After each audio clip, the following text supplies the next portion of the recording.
Yo, what's up? This your boy Derek Branch here, Strike7Sports.com. This is another episode of Strike 7 Sports Podcast. Joined by my co-hosts Brian Botter and Leo the Seabear. This is another episode of Strike 7 Sports Podcast. Tonight we got a special guest with us from the Tigers Sports Report of the Rivals Network. I'd like to introduce Leon Taylor to the show. What's going on, man? Man, what's going on? Pleasure to be here. All right, we're just going to jump right into it. Tonight's going to be pretty much a Memphis basketball talk podcast. Just talk about the latest happenings with the program. And I was want to ask you, man, the Tigers, finally got to the tournament with under Penny Hardaway for I think in his third or fourth season, I believe.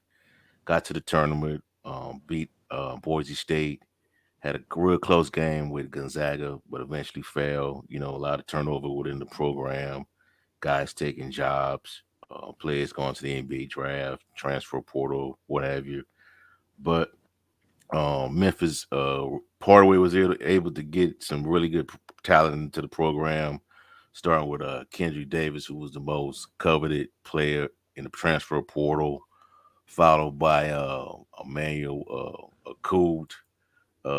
Kyle, I'm not gonna say it. I'm not gonna butcher his name up because it's hard for me to pronounce.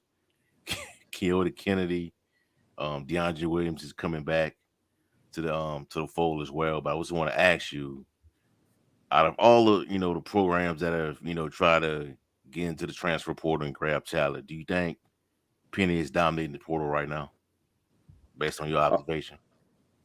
I wouldn't say he dominated, but I think he's done pretty well, as far as hitting the transfer portal like he did. Like he really stressed in press conferences how he wanted veterans and how Right. he wanted guys to step up. And you can see in his latest recruiting strategy that he wanted to go older because it's something about when you got guys who understand their roles compared to having an 18-year-old, 17-year-old freshman who's going to have their mother and father to practice and want things to go their way compared to a grown man, just putting his hard hat going to work.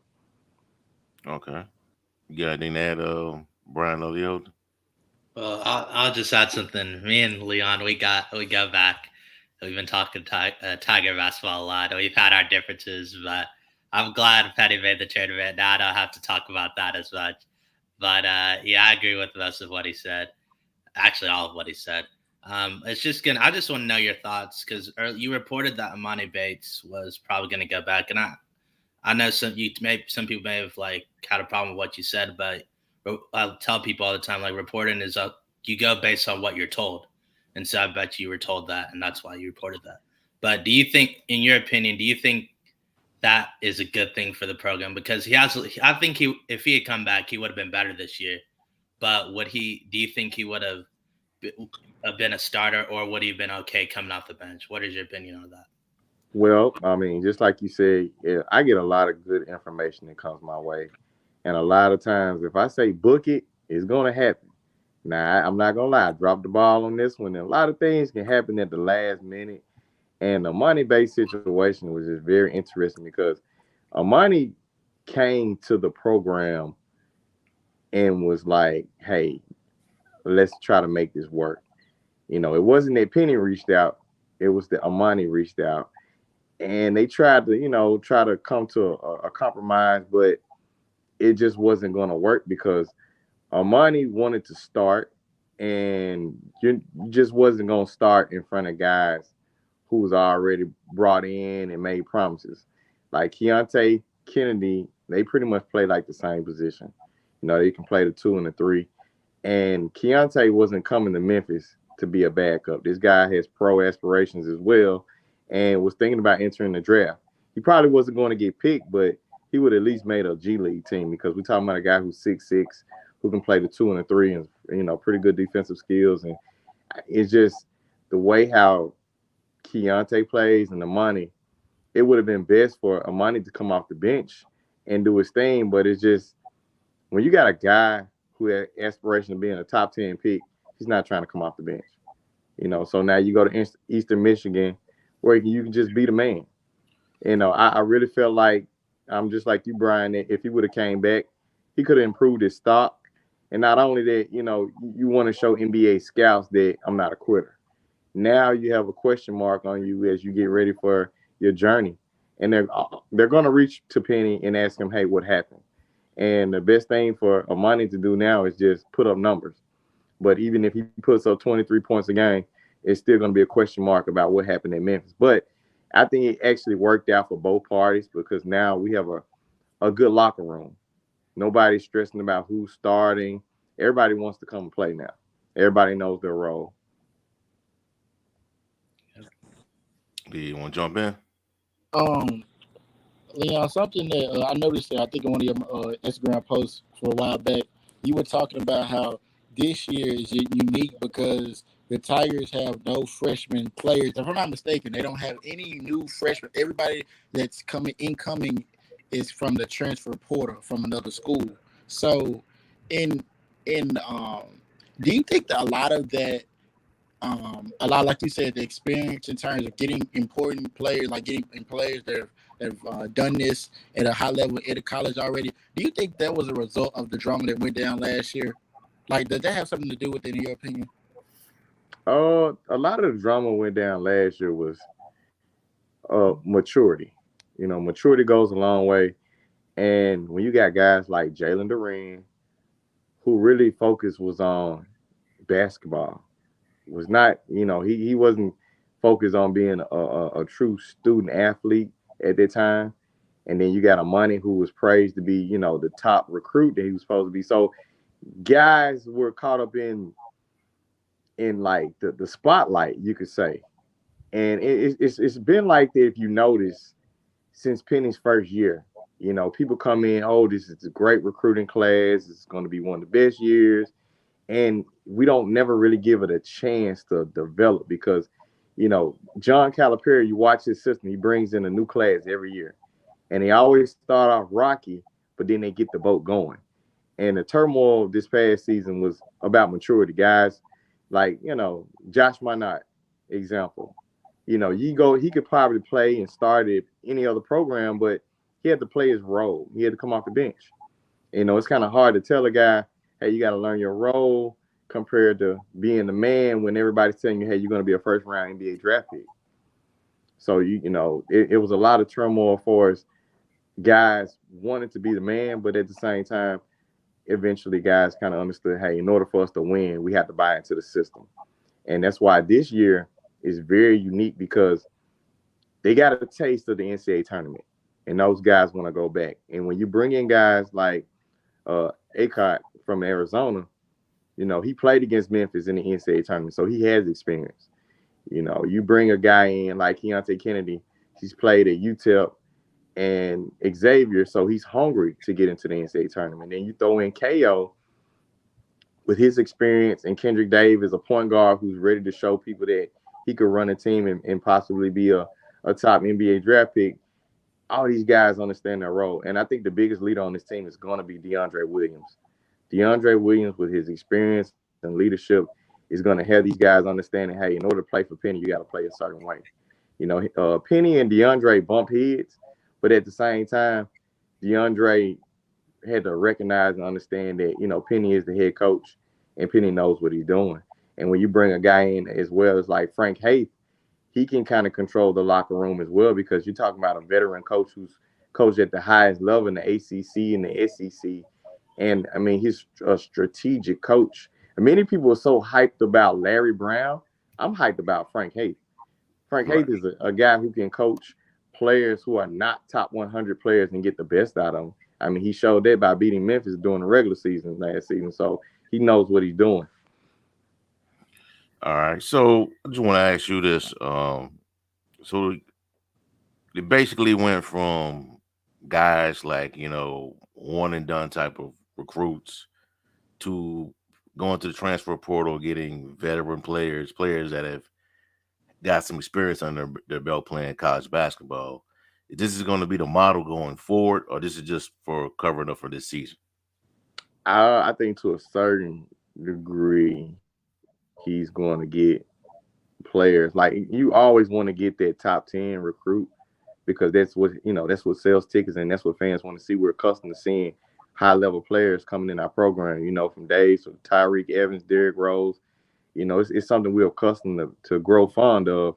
I don't see it changing anytime soon because currently, Penny is a guy who stays on the recruiting trail, and he was on the Nike EYBL circuit, looking at some of the top recruits, and his stock is growing. You talking about a guy who's in a 2024 class. He stands about 6'8", 6'9", and no, he's not like his father for his position wise, but he has intangibles at 6'8", 6'9" that can play the four, and he has that stretch four game, and he's going to be a top 50 recruit. And then they're recruiting a kid by the name of Aiden Holloway, who's in the class of 2023, and he's a top 10 point guard in the country out of North Carolina. And I really feel like he's prioritized Aiden Holloway because we're going to need a point guard for the future once we lose Kendrick. Okay, so what are your thoughts on the chances of them trying to land Hansel and Emmanuel, the one-armed guard? I love Hansel, but I don't see him coming in our program for the simple fact that Emmanuel Hansel is a guy that's probably going to get paid, with his name and recognition right now. It's just to be better for him to go ahead and be that guy on a pro level, to capitalize on what he's, become. He's all over the internet, and Penny's not going to sign a high school prospect for this recruiting class. He's pretty much stressed that, and I feel like if we were going to get a high school recruit, we probably would have kept Amar Knox, who was committed to the program. So going forward, not this year, but going ahead, yeah, we will pick back up on recruiting high-level prospects. Like I said, Emmanuel, he plays the same position as Keontae Kennedy, and it's kind of like Emoni Bates. He, everybody wants to be that guy. And think about Emmanuel, though, Hansel, he's a good player, but when you playing at that D1 level, it's a different ball game when you're trying to play a guy with one arm. These guys get smart with the game. Not saying that he won't, succeed, but when you're trying to throw a scholarship on a guy like that, I just don't see it like that. Maybe if he was 6'9", 6'10", but when you're talking about a guy 6'4", 6'5", no, sir. Gotcha. I think anything y'all want to add, Brian and Leo? All right, moving right along. All right, so when I got a tweet that came over by John Martin from 92.9 FM, and he had like a projected starting five on his tweet. It had at the point he had Kendrick Davis, at the two Keontae Kennedy, forward Emmanuel Coop, power forward DeAndre Williams, center Cal. So do you think that's a good projected start five going forward, or you have something a little different? No, that's projected. That's projected. That is like the actual five. That's something that they've been throwing out at practices, and that's the puzzle that was put together. When those pieces starting off with KO, you got an athletic rim protector. He doesn't, want to take 20 shots a game. He wants to play his role and his block shots and rebound. He understands that, and he's going to catch live passes from his point guard in Kendrick. And then you got DeAndre at the four, who's the veteran, who stretches the floor at the four, and with his versatility is gonna do great things. And then not only that, when you throw Emmanuel Acott out there, who's gonna play on the wing, you're talking about a versatile former top 20 recruit. So when you throw him and Keontae Kennedy at 6'6", and then Kendrick, who's a 6-foot point guard, they got a great starting five. And one thing about them, they're going to get up and down. They're going to be the traditional Memphis type of team, and it's getting up and down, catching live passes, shooting threes, the type of offense that Penny Hardaway likes to run. One thing I've learned about Penny, he likes athletic big men. So KO is definitely going to be in our starting five, and I think people are really sleeping on Malcolm Dandridge too. Once he gets his body in shape, Malcolm's going to be a big factor because we've seen glimpses of him during the NCAA tournament when he played against Gonzaga. He was pretty serviceable. Right. Anything y'all want to add, Brian and Leo? Two players that I was been keeping an eye on for that terms of their improvement is I think the Lawson brothers, Chandler and Jonathan. With Jonathan redshirting last year, what are the expectations in terms of, not just him, but in terms of the people who aren't starters, the bench players, like you said, Malcolm? Who will be that next five group that you're looking at? I can't really say next five, but I can elaborate on the Lawsons. The Lawsons have been working extremely hard. Chandler he's finally healthy. People don't really realize and know that he was injured last year, so he didn't play that much, and it took a toll on him because the Lawsons are accustomed to playing and winning. They're a state championship type family, and they have great IQ for the game. And Jonathan, he's going to be our backup point guard. Jonathan, he's like 6'6", 6'7", and very versatile. He's a point forward. He was like that in high school, and now he's going to translate that to college basketball. And sitting out that year made him hungry because, he came out in the same class as Kennedy Chandler and Cameron Jones, who plays at Marquette. So that class, was loaded, and he was one of those guys who felt like, he should have been, getting some playing time as well in college. And this year, redshirt freshman, he's going to have a lot to prove. And from what I've been seeing and hearing, Chandler Lawson, who's improved on this game as an outside shooter, he's going to be a perimeter threat this year. So those are two guys who are really going to help the program coming off the bench. And then people are not familiar with another recruit we got that's that came from the transfer portal, came out of Georgia Southern, last name Right. Johnson. Yeah. No, this guy is a guy who knows his role, and he's a 3-and-D guy. And when I say 3-and-D, like he loves defense and can guard the 3 and the 2 spot. Athletic at 6'4", and I think he's gonna be somebody who's gonna surprise, a lot of fans. And I mean, this team, I think we can go 8 deep. I wouldn't say 10. I think we're a good 8 solid deep because, once Penny gets this team going, he's not going to really, play 10 guys. He goes like 7 or 8 deep. That's about it. And the whole thing about Alex Lomax coming back to the team, that's not going to happen. Lomax is pursuing a pro career overseas. And it's just unfortunate right now that, he's injured, so he hasn't really had a chance to show pro scouts what he can do. But coming back to the program, it's unlikely. But I've been hearing that they will possibly bring in another point guard to the program. I've been hearing somebody from the HBCU standing. So within a week or two, you will be hearing about another guard coming to the program. Okay. Anything to add, Brian? Good. Yeah, I muted myself. Yeah, that I was about to ask him because he kind of referred to, he didn't say anything about Alex Lomax, so I was about to ask is he coming back or not. But Lomax, I think he took a lot of heat, but overall, I think he was important for this program, and I'll definitely miss him. Absolutely. Okay. I mean, if he was coming back, it would have been great help. But when you have a senior night, he's not trying to come back after that. It's kind of like, I'm back, y'all, and he don't want to. Yeah. All right, man. So, what about Frank Heat? What kind of impact you think he's gonna have on this program compared to when Rasheed Wallace was a part of the staff?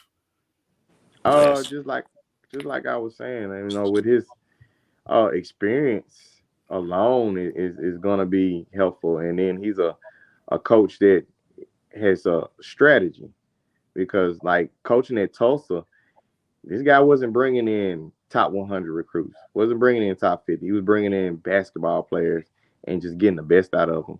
And so now when you bring him to a program that has guys that has pro potential, you're going to have a guy that's going to teach these guys the right way, like a Larry Brown, and just, have somebody to be someone to look up to. Because when you describe somebody like Rasheed Wallace, of course he has, the NBA experience, but not really the coaching experience. So it's a different mind frame. Somebody that has a little bit more patience. See, the thing about NBA coaches, they have a very short mind frame when it comes with patience. They want everything like right now. They're used to dealing with grown men. And when it comes to dealing with a student athlete, you got to have patience, because these guys are learning. And not everybody has patience like that. And you're talking about a coach, and Coach Frank Haith, who's been around for so long to where he understands that. And you're talking about a black coach at that's been through everything. From coaching at Missouri, coaching in Miami. They experience from as a black coach is something that goes a long way because people don't understand. It's not a lot of black head coaches on the Division I level, so that experience alone is just he's one of those coaches that when he talks, you listen. Gotcha. So, what do you think in his 4 years with the program? What grade would you give Penny Hardaway at Memphis right now? And that's Uh, when. from a guy who never coached college basketball and came straight from high school, I'm gonna say B minus Be honest. because to the winning part, it comes within time. It's very rare you can just come right in and get into the NCAA tournament. I mean, you see how long it took Cal to get Memphis going. It takes a while. You got to get your right formula going, and I think now Penny has an idea of what to do now. And it's just at one point. I mean, Brian even knows it. The offense. You got to do more than just defense, and that's why you got certain guys like Frank Hey, I feel like who's going to be over the offense, and Penny who's big on defense. So Penny has learned how to trust his guys, and that's why you notice the guys that come in and coach at Memphis, they get promotions. They stay with the program maybe like 2-3 seasons, then these guys get upgraded. And that's a great thing, speaking value about your program, because when you come to the program, everybody builds onto their resume, not just players. Okay. Anything you want to add, Brian? That was your question. Yeah, I was actually thinking about when we thought about this question. I'm ahead of you, Brian. I read your mind, brother. Yeah, I was thinking, what would I give him? And I said a B minus. That's fair. At first, I was gonna go with a C, but since he made the tournament, I'll be generous and give him a B. But See, Brian, what? Oh, no Penny. Yeah, man. wait, But I like I had didn't. to tell you, man, it's like you be hard on Penny, but you gotta understand, man. It's like you gotta give him a chance. This guy learning, but at the same time, he got it going. I told you. I said you got to be patient with this thing because you fire Penny. What's your next? What's your next question? What's your next move? You're gonna have to get a young coach because no veteran is gonna come behind Penny Hardaway because they all look at it like if Penny can't make it down there, what the heck am I gonna do? Because the fans, I mean, fans want to win. We have some fans that are unrealistic at times. Every year they think we're gonna make it. Every year they think this is the one. Yeah, they do. They do. I can tell. That's Yeah. definitely he knows better than anybody. Yeah, Brian is Penny's biggest critic, man. No, To I me. Absolutely. wouldn't say That's that. because he's from Nashville. He's That not a has Memphis guy. nothing. I hate when people say that. No, I'm just a realist. I feel like when he set the bar the way he set it, eventually you got to get the job done, and when you get the job done, now nobody can criticize him about that. So now we'll see what the next step he can do with the program. But it was time, and he finally got over the hump. So now I really don't have. You all saw my apology letter. I'm done with criticizing him. So I just want to see what he does moving forward. But that's all I have to say. We ain't got anything to add, Leo? This is kind of a penny question. I know I know you dialed in because I wrote a story for the newspaper I work with, and it was you were a reference in my story a while back at last year at a summer tournament. Um, from knowing Penny as well as you do you think there's a chance that he ever makes that jump and becomes an NBA head coach, or is he content at riding it out at Memphis for as long as it takes him because he knows he's gonna have just off who he is, he's gonna have the support of the majority of the support that he needs? Or do you ever think that okay, he's on the way to take that next step eventually? Yeah, I really do think he will make that next step. I just don't see it being right now. I think it's gonna have to be the right opportunity. Somebody's gonna have patience with him because thing about Memphis, I mean, he has everything in front of him, you know. But at the same time, it's just like any person in their career field, you always want to see yourself doing bigger and better. And I think for him, that's a challenge. But right now, he's the type of person. It's like it's a chess move. He can't make his next move until he finishes the one he already started. So I see him trying to take care of Memphis first. You know, if he can get us into like the Sweet 16 or Elite Eight, you know, I think he feel like, you know, by that time he's done enough. You know, he's done what he can. Now it's time to take care of him. Of course, the whole goal is to win the whole thing, but at some point you realize that winning the whole thing is not easy. I mean, you look at Jim Boeheim at Syracuse, he'll tell you himself, he's only got one. It's not easy. So if you can build your resume and make yourself one of the hottest coaches in college basketball, which he has done, I definitely could see him coaching at the next level, because you got to understand, with him being a guy that played in the NBA and now understanding the younger guys in college, he is becoming somebody that's going to be getting more interviews and name being to organizations. Because I mean, think about coaching the NBA. These guys are grown men. You just have to give them a game plan and just get out the way. And that's what any coach would love to do. So yes, no doubt, I see him coaching the NBA. Okay. You got anything else, Leo? And one more question. I ain't mean to cut you off, DB. But in terms of I know you talked about we talked about addition Kendrick Davis, but a lot of people, I mean, you watch SMU. Of course, everybody knows he was their dominant player, but how big of an addition is he to this program in terms of being that veteran leader that, you know, he's been like he's been to two different schools. He was at TCU, then went to SMU. How big of a leader, like taking Alo's spot, like how big of is it that he's coming to this program? Man, it's absolutely big for the simple fact that he's one of the top 25 top incoming, you know, transfers in the country, and he's a guy who has NBA potential. You know, he's not a big guard, but he's a guard who has capability of changing the game. He can score, get people involved, and I feel like he will be a first round NBA draft pick. So it was very big for us to get him, because I just interviewed KO, and KO said the reason I'm here is because of Kendrick. You know, he wants to play with an elite level point guard, and so that was huge. You know,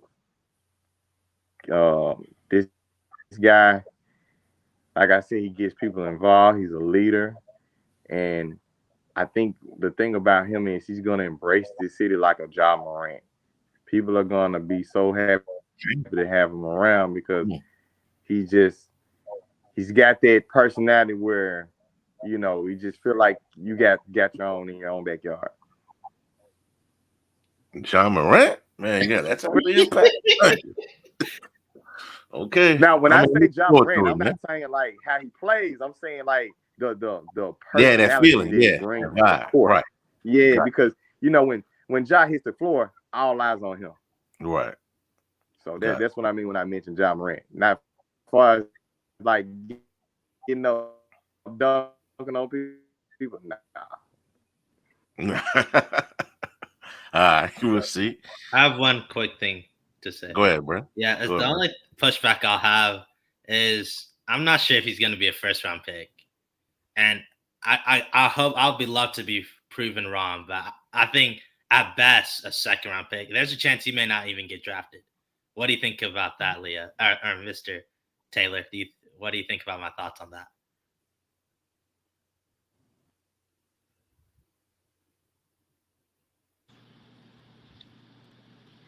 You want to go first, Leah?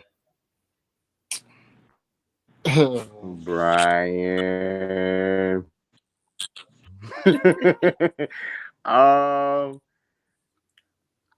I'm gonna say you're gonna meet me around this time. You're like, Leon, round draft pick for the Utah Jazz.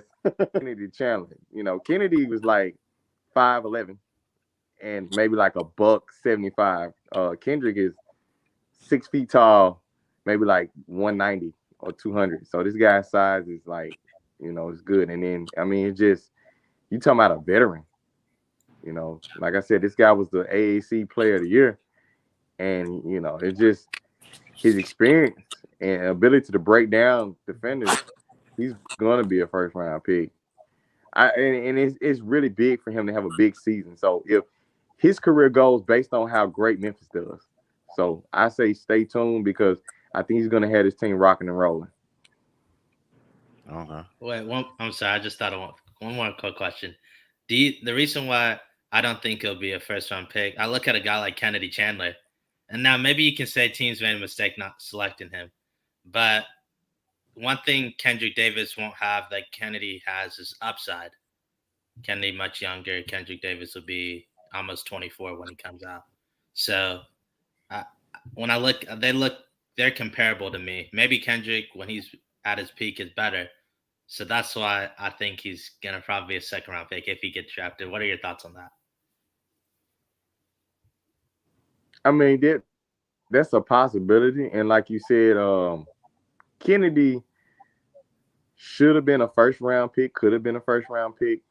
It's just the way how the game goes in the NBA is just you never know. Like in my opinion, I feel like Shareef Cooper should have been a first round pick, and he got selected by Atlanta Hawks, and to be honest, the guy killed it in the G League, and it's all about being with the right situation.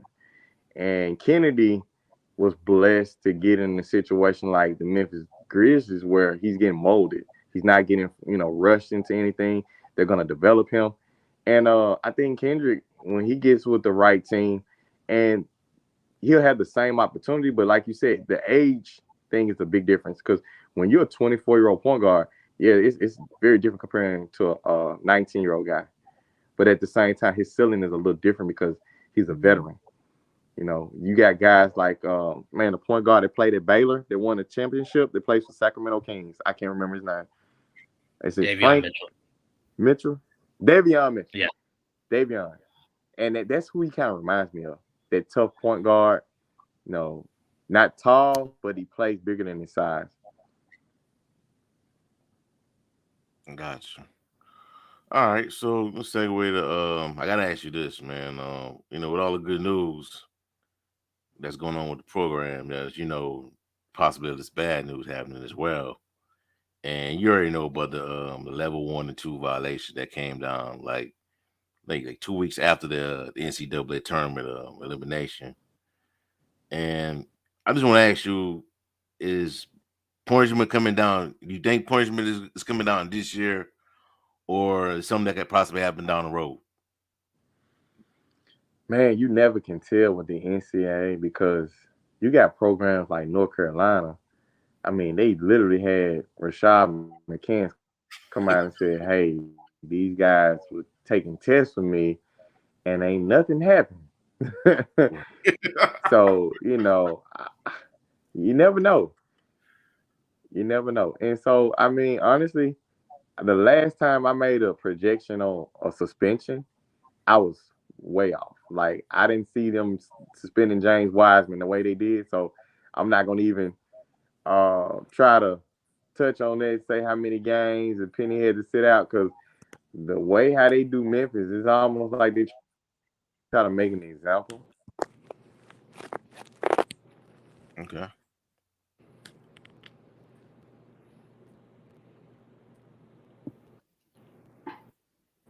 go ahead. Yeah. They can The way I look at it, I hope still I'm wrong, but keep my big fear. Please start talking. thing going. Can you repeat what you said? You broke up.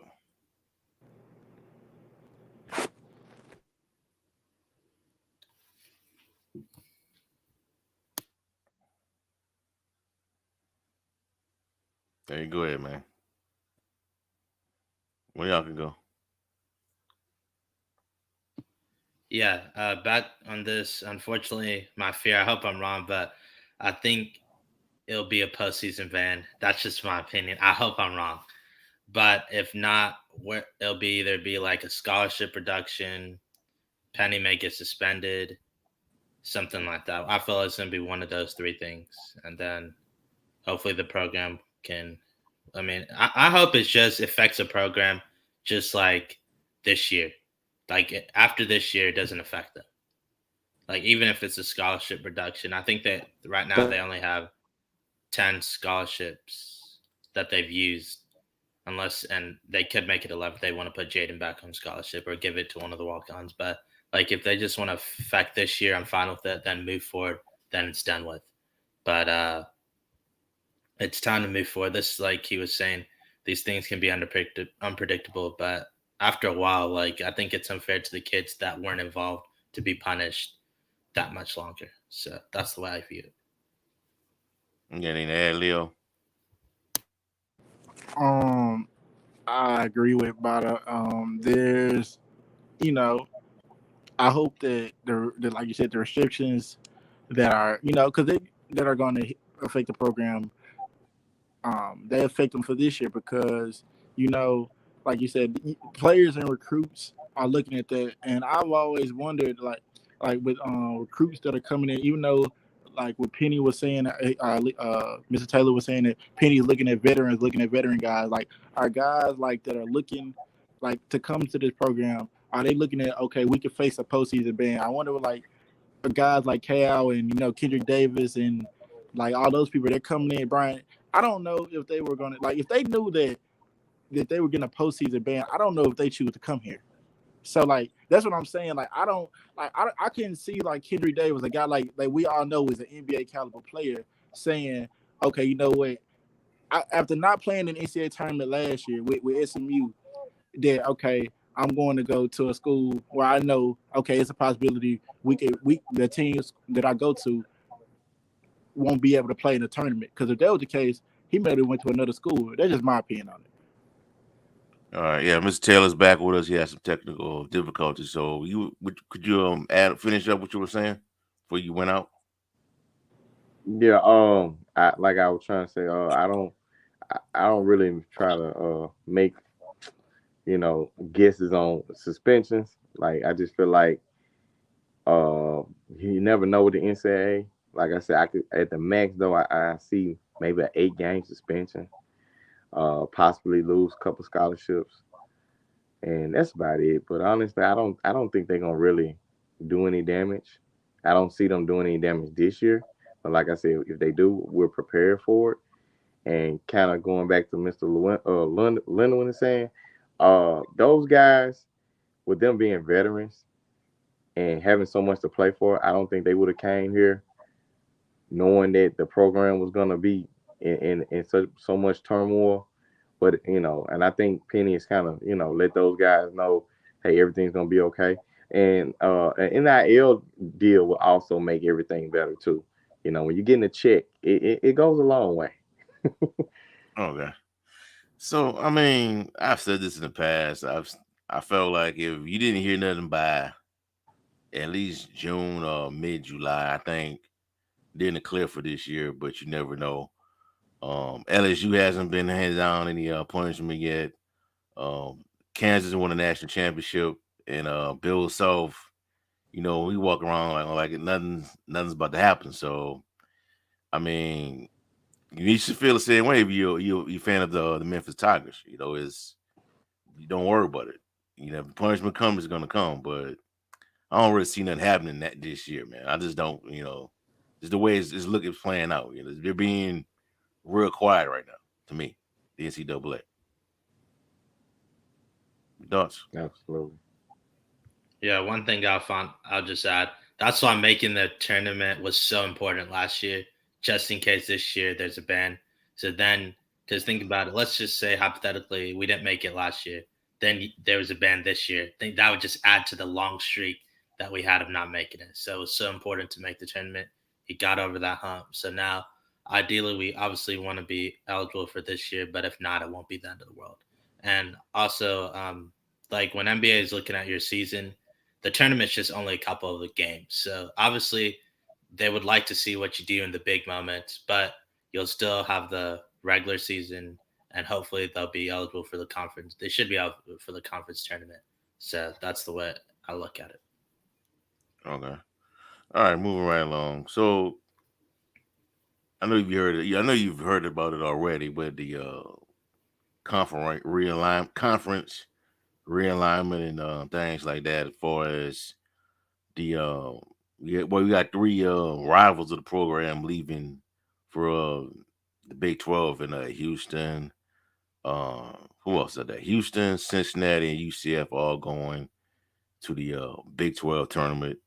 Not Big 12 tournament, the Big 12 conference to become a Power 5 program. And they're looking to add more programs with the um, addition of Arizona State and not Arizona State. Yeah, Arizona State. Pretty much it was left of the Pac-12 after USC and UCLA goes to the Big Ten. I just want to ask y'all, even with all the things that Memphis is trying to do, as far as upgrade the stadium, funding into the program, the football program. Do you think it's too late for Memphis to become part of the conference realignment?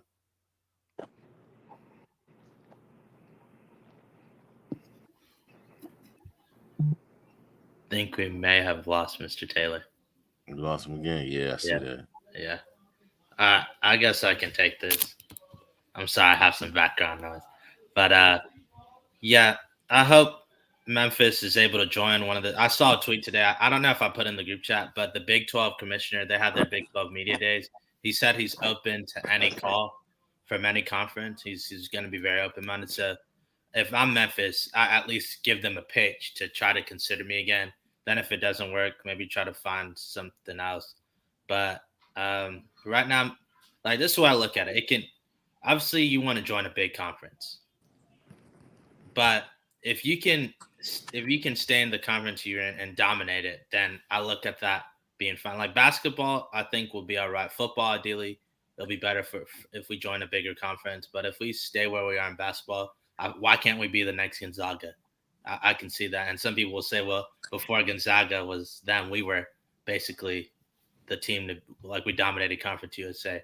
So that's what I look at. I hope it gets resolved sooner rather than later.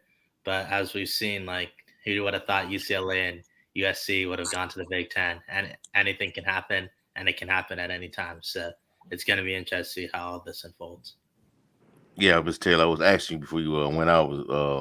Do you think is it too late for Memphis to become part of the conference realignment, despite everything they've done, tried to improve their position with the latest news? Man, honestly, this whole conference realignment thing has been in place for over 20 years. It's just a matter of time. I'll never forget, I got a college basketball book by Dick Vitale, and it was just showing the different schools that would make transitions. And they always had Memphis going to the Big 12. I didn't see it at one point, but now I do. But at the same time, it's like the Big 12 has lost some of the power that it used to have. When Oklahoma and all these guys going to the SEC, it's not the same anymore. But you still got Kansas over there in the Big 12, and like Brian was saying, from a football point, it doesn't really help. But from a basketball point, it does. When you still got Kansas, Oklahoma State, those good schools like that. But at the same time, football it can take a low blow. So I'm very interested to see how all this plans out, because we're gonna get our names called to get positioned, because I was recently listening to somebody that works on the college basketball scene. They were saying, like, when you got all these juggernauts forming and some of these juggernauts leaving these programs, these schools they're getting left behind. They got to build their conference back up. I feel like the ACC is going to get hit. It's going to be some schools leaving the ACC, going to the SEC. The SEC is going to be the new power conference of all conferences when it's all said and done. Dead in the Big Ten. You think so? Yeah. So I need to ask you this as well. There's been some people in our industry that strongly believe that, I don't know if you read the column yet, that believes that this stuff could spread over to the college basketball realm, where they could just have the super conferences into the tournament, to the March Madness and just eliminate so many mid-major schools like Memphis, I mean maybe even Gonzaga, but we don't know yet. But do you think it will spread over to college basketball as well? Or is this going to be just a football matter? I think just football because basketball has shown us that you could be Jackson State and upset Duke. It happens in college basketball. That's why March Madness is so you know dramatic and entertaining because everybody wants to see the Cinderella. Basketball, it's just totally different from football. Honestly, I feel like if they was to change the playoff format in football, where if it could be more teams to play, you'll see the smaller schools beating the bigger schools. They just don't get an opportunity like basketball. It's rare that you can get 65 teams and, all these teams are good. That's the beauty of it. When you got a school like, man, what was that? Just like in girls basketball, Jackson State, those girls made history. They beat some good teams, and going forward, they're building a great tradition in the SWAC right now. The SWAC is becoming a great conference. Deion Sanders has really opened the door for a lot of SWAC programs, and I think, and then basketball wise, it's going to get better. Mo Williams over at Jackson State. You got Matlock over at Alabama State. The SWAC is going to be jumping. So I feel like smaller schools are gonna find a way to show that hey, we belong. Okay. Leo, you got anything to add? All right. Okay. All right, man. This last question right here, man. What's the overall ceiling for Memphis this season as a program? Your ceiling for the program.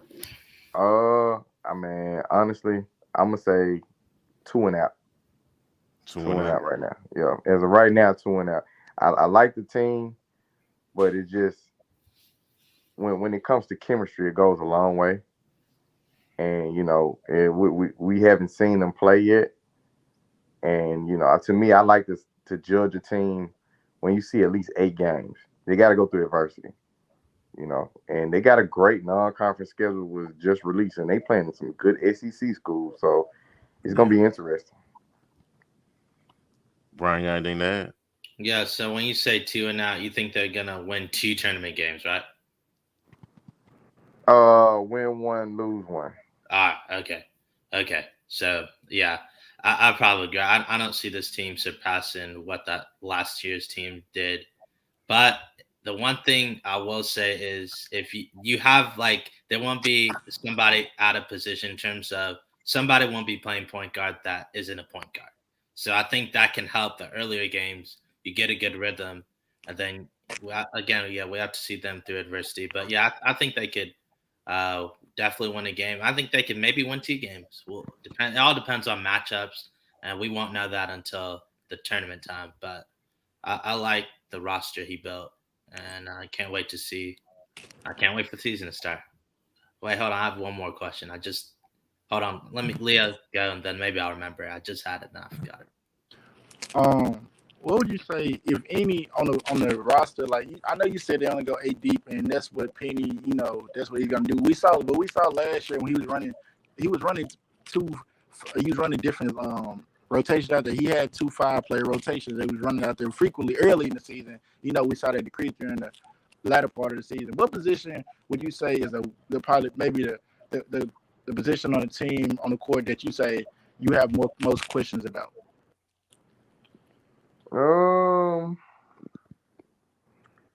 Really, I would probably say I really don't have a worry or question at positions right now.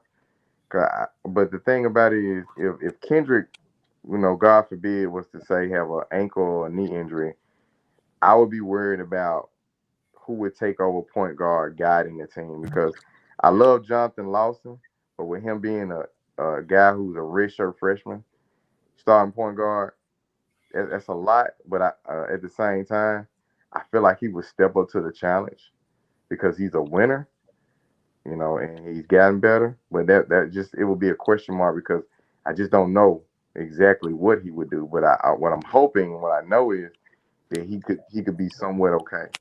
But just as far as guiding us to an NCAA tournament, that's a big deal, and it's gonna be tough.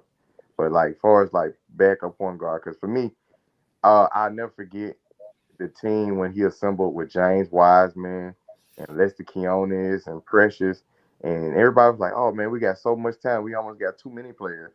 And one thing I learned from that team was you can never have too many players because injuries happen. You know, at one point, man, we lost Lester, we lost Boogie, like we was down to having Precious at center, and that was something that he didn't want to do, but it made him better. All right. All right, but before you go, man, I'm gonna ask you this one last question. Between Lester Quinones, Preston Achua, Josh Minor, uh, Jalen Duran, all those players I just listed, which one do you believe is gonna be could be like a number one piece to a team, an NBA franchise? Oh, that's easy. That's Jalen Duran all day. You And know, he's Duran? in Detroit because he's gonna start. You know, all those other guys, they kind of working their way in. You know, Lester, you know, hopefully he can make that team, but I just don't know about Golden State. I feel like he'll find a way on an NBA roster, but I don't see him sticking with Golden State. But Precious, he's in a good situation, but man, they're so loaded at 4 and 5 in Toronto. It's gonna be kind of tough for him. And Josh has intangibles that can get him into the lineup in Minnesota. You know, when you look at the Minnesota Timberwolves roster, he has a chance. But Jalen Duran he's a different type of player. I mean, that guy, man, I've been watching Jalen Duran since he was in 11th grade. And when I say this guy has been a grown man his whole career, he's been a grown man. And he's been prepared for this moment. So I just feel like he's just going to be an NBA All Star one day. So you think his upside is bigger than James Wiseman? Absolutely. Absolutely. James, man, I love James. But I mean, he's going through that motion where he has to be healthy. You know, it's never been about his talent. The talent has always been there. It's about being healthy. And Jalen, you know, younger body, never really had any injuries, no knee problems really. I mean, his ceiling is just a little bit better. And that's just been, you know, the luck for, you know, two different players, you know. And I feel like James still has a chance because people forget, you know, Joel Embiid, it took him a while before he got it all together. And I tell people all the time before they try to just throw James away, like, you know, sometimes big men, it takes a time, you know, because they got to get their body right. You know, being 7 feet tall, they have bad knees, bad backs. It's just something that happens. All right. Wait, Go ahead. Go ahead, Leo. yeah, I gotta disagree. Like, Man, let let me Leo go first, man. Let Leo go, man. okay, Nah, let Leo him go. go first because then my point is completely different. Let him go ahead, retort it. Yeah, Then I got two things. First, I completely disagree with you about James Wiseman versus Jalen Duren. James Wiseman on he could have a bad day and still be better than Jalen Duren. That's just my opinion. Got to stick with my national guy there. But he could also he do more on offense. He could also do James Wiseman play. say what? We've barely seen the kid play. But no, but when we have Went through. be honest, who has a higher upside? It's James Wiseman. You guys know it. Until I see and That, Jalen that Duren, he stuff. showed me That more. Nashville stuff. He's from Nashville. See how But you just stood up to that? It's like, no, James is better. Ain't no way. nah. Let me tell you something. Jalen Duren showed me he has a pull up, a jumper. He showed me a lot during the season. So I think he can do more than people give him credit for. And then one other question I had: how much do you think Memphis? I think this is could end up being a difference maker. I could be wrong, but you can make case Memphis made the tournament last year because of Tyler Harris. That if out of all the decisions Penny made, that was the one that was a big head scratcher. What are your thoughts on that? And do you think that could end up being because like even the point you were talking about a backup point guard, Tyler Harris would have been perfect for that. Well, I'm gonna say this. Love Tyler. Great player. Sometimes it's not always uh just about basketball. You know, it has to be right fit on and off the court. And there's a lot of things that, when it comes to a locker room and a team, fans and media, sometimes we don't know everything that goes on. You'll see the points per game and everything. You're like, hey, why is he gone? Sometimes it's more to a story. And, for Tyler, honestly, man, this guy would do anything for the city of Memphis. I mean, he came back as a walk on. And, like you said, like it hurt to see him go. But at the same time, I think it was best for both parties because, it's just some things that Tyler couldn't do on a defensive point was hurting. But from an offensive point, he was great. And if you know Penny, he likes big guards, loves big guards. And it's just something that, Tyler had to fight with. And I hate it for him because I feel like, in all honesty, during the time we had Boogie, he outperformed Boogie and had less minutes. And the guy was still trying and it just sometimes, it's like a relationship. You have love for that person, but sometimes it's just not the best move for both parties. Yeah. One quick thing. I just can't wait for that South Florida Memphis game. That will definitely be interesting. Which one is Go ahead, that? Leo. South Florida Memphis game. Memphis should win, but I know Tyler Harris. That kid has a chip on his shoulder, and I know he's gonna have something to prove when he He's gonna comes. score 21 points. Mark my Yeah, words. yeah, I believe that. Go ahead, Leo. Um, two things, and I just thought about this. Number one, we lost another player that we lost that we didn't discuss earlier was the loss of Landis Nolly.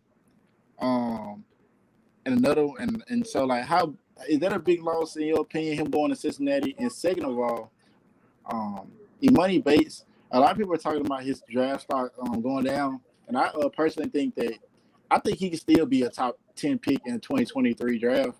Is that outlandish? But you just start wherever you want to start, whichever topic you want to go with. I'm gonna start off with Landers. Landers can be replaced. Keontae Kennedy is a big replacement for him. Emmanuel Acott is a great replacement for him because the thing about Landers, if you know now Landers Nolly, it wasn't just Landers. You had to deal with Landers Nolly's family. People talk about a money-based father. I mean, Landers Nolly father wasn't no easy guy either. And you think about it, this guy left Virginia Tech where he was the man. So it just you can't please everybody. Because I mean, Landers was a starter. He had the ball in his hands. What more could you ask for? But at the same time, you got to go where it's a better fit. But at the same time, his 12, 13 points per game can be replaced. And that's where I feel like Emmanuel Acott and Keontae Kennedy, they replaced that. I feel like this is the thing. Emmanuel Acott replaces um, Landers, and Keontae replaces Lester Keonis. It's like a subtraction by addition. That's part of college basketball. You're gonna lose good players every year, so you have to be prepared to replace these guys. And I think we got some great replacements. And your next question was it outlandish to say Emoni Bates be a top 10 pick? Absolutely. I feel like Emoni is a great scorer, but his intangibles, what else does he do to be a top 10 pick? To be in the top 10, man, you got to be a star. I mean, if you look at these guys that got picked into the top 10, like Keegan Murray for the Sacramento Kings, that's a small forward that's going to be great in the NBA. I mean, this guy came in first game, 20 points a game. Then you look at his body, his strength. And that's to me, what was the biggest weakness for Emoni was his strength, trying to get his shot off, and that's something that he's going to have to work on now. In order for him to be a top 10 pick, he's going to have to come in college basketball being like the number 2, number 1 leading scorer in the country in college basketball. Like he's got to show what he was always good at, and that's being a scorer. But I just don't see him doing that like that, because I mean, Emoni, he was a great high school kid. College is different. I feel like he's gonna average 18 points a game. I feel like he's gonna be a first round pick, top 10. I don't see it. It's a lot of good players coming out. A lot of good players coming out. I mean, you got these guys coming from Montverde, IMG Academy. You got about 6 of them going into the top 10. Well, to add to your point, you know how you were talking about how he's gonna have to press at a high level for him to be a top 10 pick.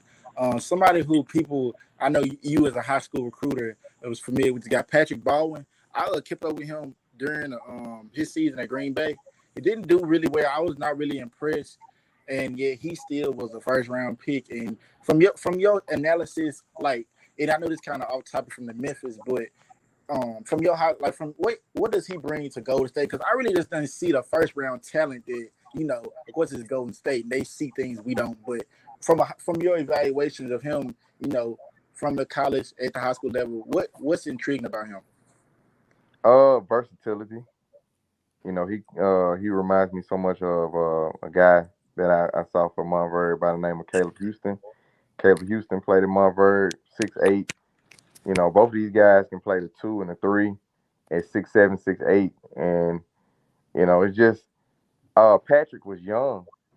People think that, okay, if you go to a smaller school, you can be the man.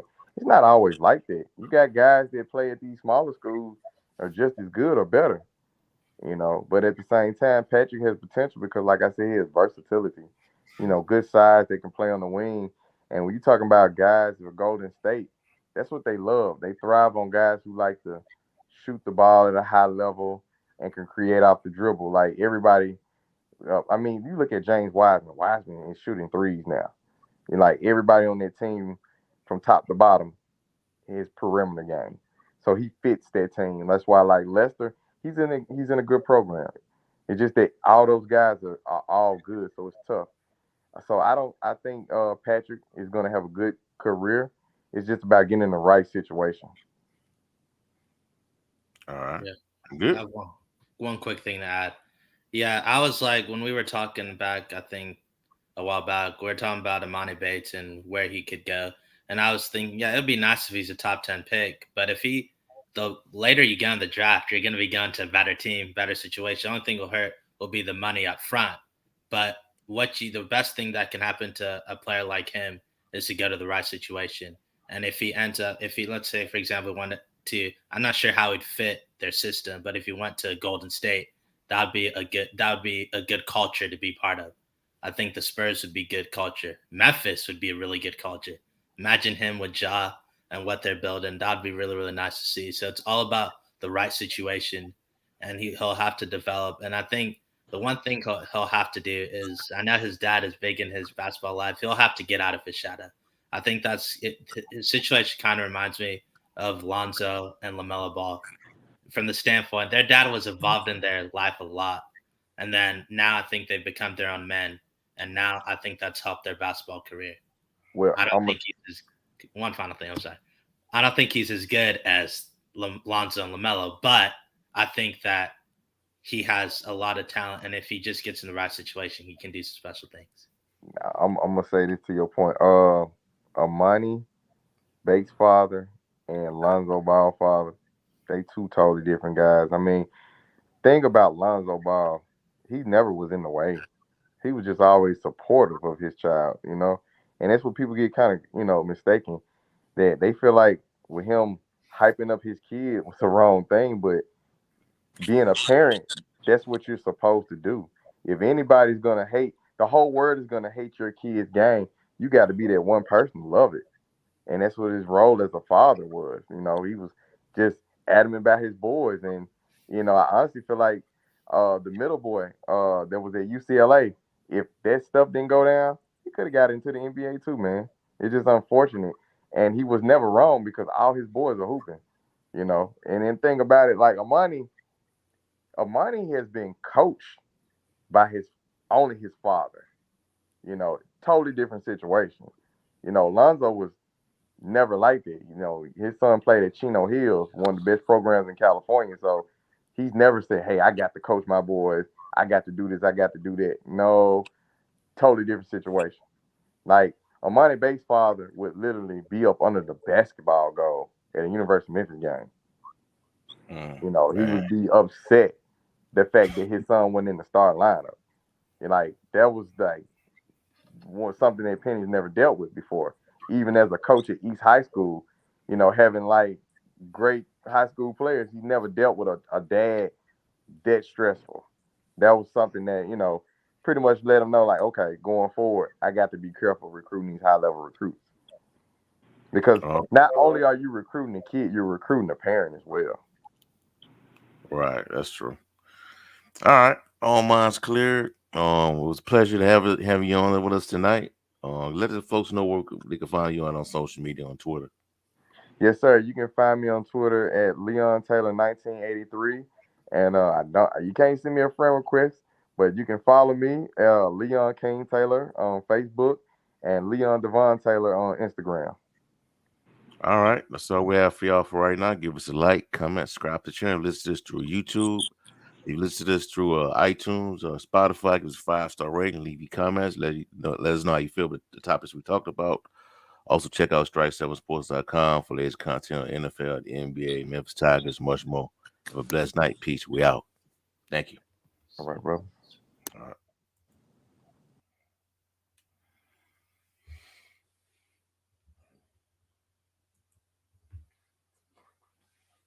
Yo, that was great.